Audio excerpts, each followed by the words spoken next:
Donc, merci de votre présence à ce colloque. Et je vous souhaite la bienvenue à ce colloque sur la souffrance dans les maladies neurodégénératives.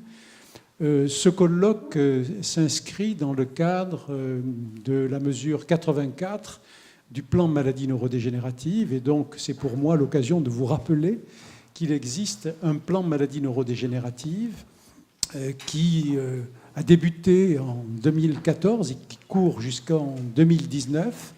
Ce plan, je vous le rappelle, est un plan dans lequel il y a un certain nombre de mesures qui sont consacrées à la prise en soin des personnes, l'accompagnement, la présence de la personne malade dans la société.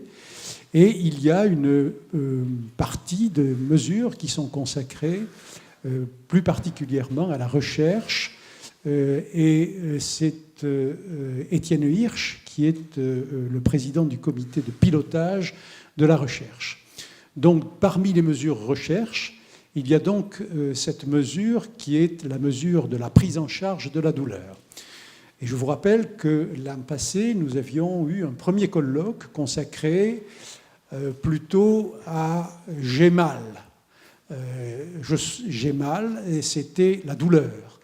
Ce colloque a eu un retentissement important.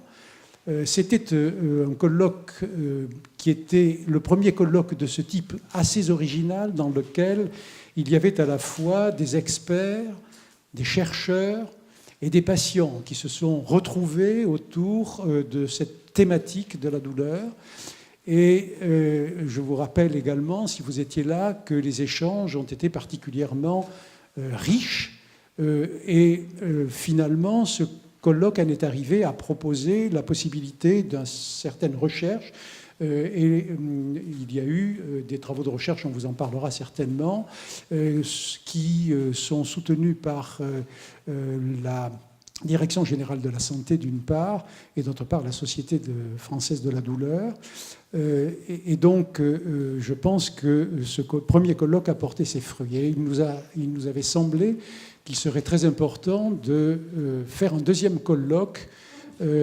C'est ce colloque aujourd'hui qui n'est pas « j'ai mal, mais je souffre ». Et donc, consacré à la souffrance. Je remercie tout particulièrement tous ceux qui se sont investis de manière massive pour pouvoir proposer le programme que nous avons aujourd'hui, qui est un programme extrêmement riche. Donc, je souhaite que la journée soit aussi riche et qu'elle puisse permettre également de pouvoir développer un certain nombre de programmes de recherche que la journée de l'an passé. Alors, je vais arrêter ici mon introduction et passer la parole à Bernard Poulain d'abord et Étienne Hirsch ensuite, de manière à ce que nous ne commencions pas avec un retard excessif déjà. Merci. Merci Michel. Donc, bonjour à tous. Donc, je vous salue au nom de l'ITMO, de neurosciences, neurologie et psychiatrie et de l'Alliance Avicen. Donc, l'ITMO, neurologie, neurosciences et psychiatrie, je le mets dans le désordre, peu importe, est co-dirigé par Étienne Hirsch, qui est ici présent et qui va intervenir juste après moi, et moi-même. Alors, qu'est-ce que c'est qu'Avicen pour ceux qui auraient loupé l'épisode précédent, si je peux dire, la réunion précédente? Alors déjà, c'est une alliance. L'idée générale, c'est que tous ceux qui travaillent comme opérateurs de recherche dans le domaine de la biologie, de la santé, en fait, arrivent à travailler ensemble. Donc c'est une alliance, donc c'est complètement informel, mais c'est quelque chose qui produit énormément de choses, c'est tous les domaines. Et à l'intérieur du domaine de l'alliance, on en a un qui est justement ce grand domaine neurosciences, neurosciences cognitives, neurologie, psychiatrie. Et vous voyez bien, l'idée, c'est d'arriver à faire ce maillage entre ce qui va des aspects les plus fondamentaux de la recherche jusqu'à des aspects qui sont finalisés, appliqués dans le domaine clinique. Qu'est-ce que c'est que les alliances? C'est aussi les grands organismes de recherche, donc INSERM, CNRS, CE1, INRA, c'est toutes les universités, ce sont aussi les CHU. Donc vous voyez bien ce maillage qui va du très académique jusqu'à l'applicatif. Alors, L'ITMO, j'en profite pour remercier les collègues. L'ITMO, ça fonctionne parce que tout simplement, on a des collègues formidables qui s'y attellent. Donc Marie-Lou Kemel, que je remercie ici, Christine Tuffreau, qui doit être quelque part dans la salle, Lydie Medvey, que vous avez croisée à l'entrée, ou Sarah Joachim. Donc sans ces personnes, on n'arriverait pas à fonctionner. Et on fonctionne parce qu'il y a un groupe d'experts qui nous alimente. Et qu'est-ce qu'on fait dans l'ITMO? Alors ça vous semble un peu... En fait, on travaille beaucoup, c'est-à-dire qu'on essaie, les collègues surtout, essaient d'avoir une sorte de vision générale de tout ce domaine neurosciences, neurologie, psychiatrie, un état des lieux permanent. Mais c'est aussi quelque chose qui sert à faire émerger des nouveaux domaines. Et la douleur, par exemple, c'est un domaine, bien sûr, il est connu depuis longtemps. Il y a un réseau douleur qui était bien structuré, mais c'est quelque chose qui a besoin d'être renforcé. Et donc, le type d'action que vous voyez aujourd'hui entre tout à fait dans le type d'action qu'on cherche. On a fait des choses sur le sommeil, on a fait émerger d'autres domaines sur les interfaces cerveau-machine, par exemple. Donc, on a un rôle qui est de structurer des communautés et aussi de relayer leurs demandes auprès des instances. Quelles que soient ces instances, l'idée n'étant pas que les organismes aient tous la même politique de recherche, mais qu'ils arrivent à partager leur stratégie de manière à voir là où il y a des synergies et éviter de, si vous me permettez l'expression, de se tirer dans les pattes, ce qui serait quelquefois contre-productif. Voilà, et donc, bien sûr, on a aussi un autre devoir, c'est de travailler en inter-ITMO, c'est-à-dire d'arriver à mailler non seulement nos domaines cœur de métier, mais aussi avec les autres domaines. Donc, on travaille, par exemple, avec l'ITMO sur les technologies de la santé, pour n'en citer qu'un, ou bien les aspects, par exemple, épidémiologie, et ainsi de suite. Voilà, donc je vous souhaite un excellent meeting. Je pense que d'après le programme qui a été concocté, qu'il sera aussi riche que le précédent, donc vous allez passer, je suis sûr, une excellente journée. Très bonne journée. Je passe la parole à Étienne Hirsch. Bien, bienvenue à toutes et à tous. Ce colloque s'inscrit, comme l'a dit Michel Clanet, dans le cadre de la mesure 84 du plan maladie neurodégénérative, mesure qui a pour objectif d'essayer de lutter contre la douleur dans les maladies neurodégénératives.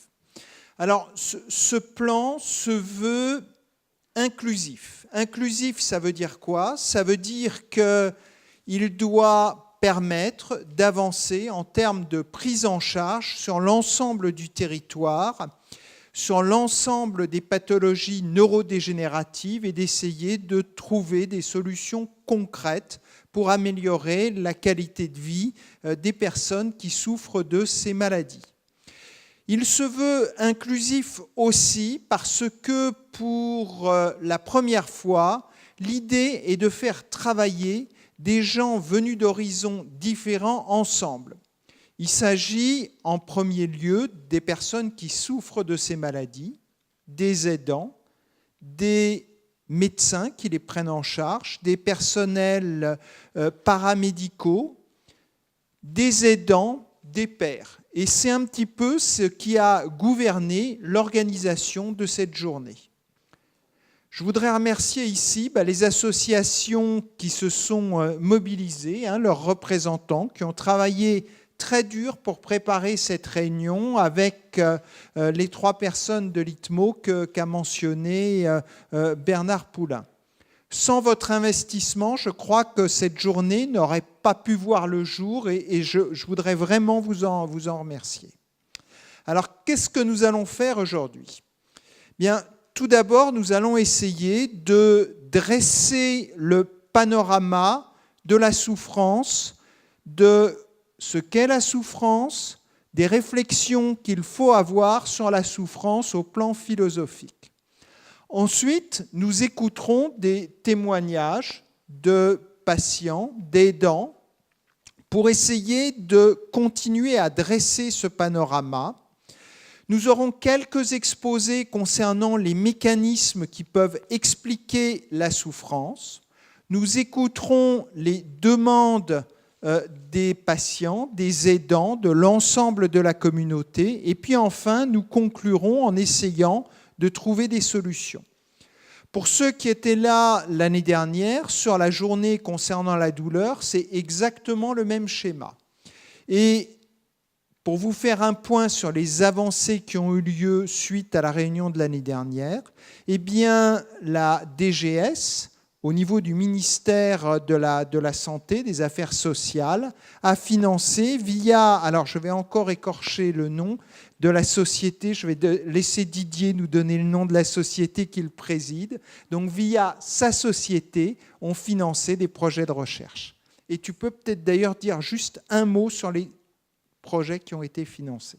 Oui, alors juste, je ne suis plus le président de la société, mais je l'étais à l'époque, effectivement. Donc c'est la Société française d'études et de traitement de la douleur, qui est la société qui fédère un petit peu tous les professionnels de santé qui sont intéressés à la douleur, bien entendu.